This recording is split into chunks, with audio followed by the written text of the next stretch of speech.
Congratulations, you got your offer accepted. That's the easy part. Now it's navigating through what we'll call the escrow process. So first thing, we want to get the fully executed agreement over to your lender so they can lock in your loan rate. Go over the final figures to make sure you're still comfortable with what might be your new payment based on your new mortgage account. In addition to that, we probably want to factor in the property taxes and insurance. That way you know what your full all-in monthly payment is. In addition, we're going to need to get the earnest money deposit, the good faith estimate, over to escrow within the first 72 hours of getting your offer accepted. Remember, that's generally going to be 3% of the purchase price that we went over together when we filled out your offer. That needs to be wired directly from your bank over to the escrow company, again, within the first 72 hours. In addition to that, I'm gonna supply you with a couple home inspectors that we generally use, or if you have your own home inspector, we're more than happy to hire them too. We wanna knock this out in the first 5 to 7 days. Generally, when an escrow falls apart, it might be due probably because of property condition, because of what the home inspector finds, so we wanna get that done as soon as possible. That way we know whether this is something you want to move forward with or not. The inspector is going to go on the roof under the house if there's a crawl space. Check out the major ticket items: foundation, electrical, plumbing, the roof, the windows. In addition to that, they're going to test the appliances. They're going to know anything and everything that may or is a potential concern to you. It's going to be a long laundry list. So once we get that home inspection back, you read the report, I'll read the report, and then we can put our heads together and figure out what we would like.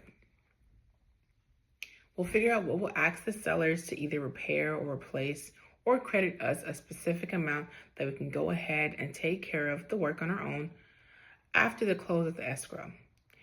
You can get this credit to reduce the sale of the price, or you can have, again, the seller credit, which that $5,000, $10,000 credit will go from the sellers and be applied towards your closing cost. Therefore, you have less money out of pocket to bring in when escrow is here. In addition, at the time of home inspection, I also like to go over all of the seller disclosures. We can either sit at the table or we can go over it via Zoom. These are all documents that the sellers are required to fill out by law.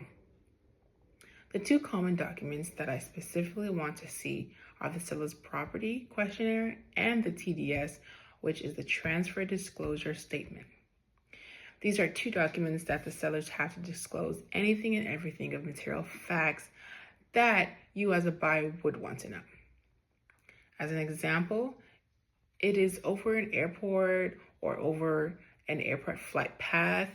Do they have an angry neighbor who flies off the hook every other week? Does the window in the front bedroom not open?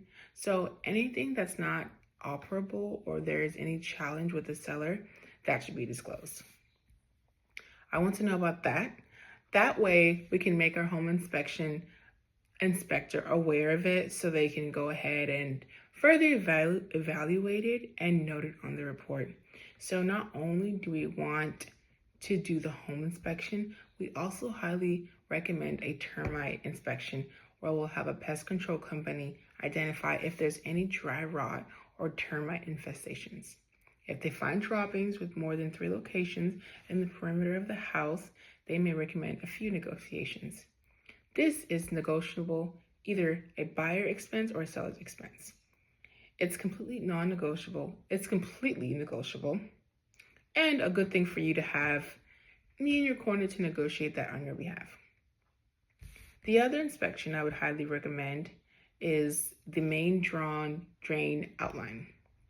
This is going from the house to the public sewer system.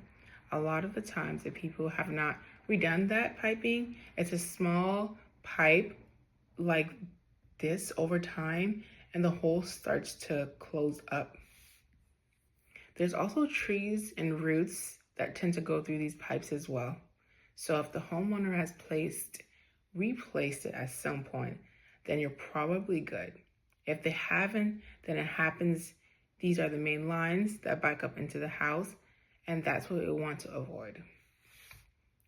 This is an inspection about $250.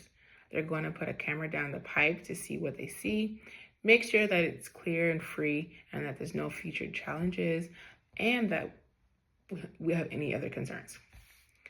In the next video, we're going to talk about what it is we're going to ask if we do find problems with the house, what rights do we have, and what we're going to request for repair. And I'll get into detail on in the next video. Thanks.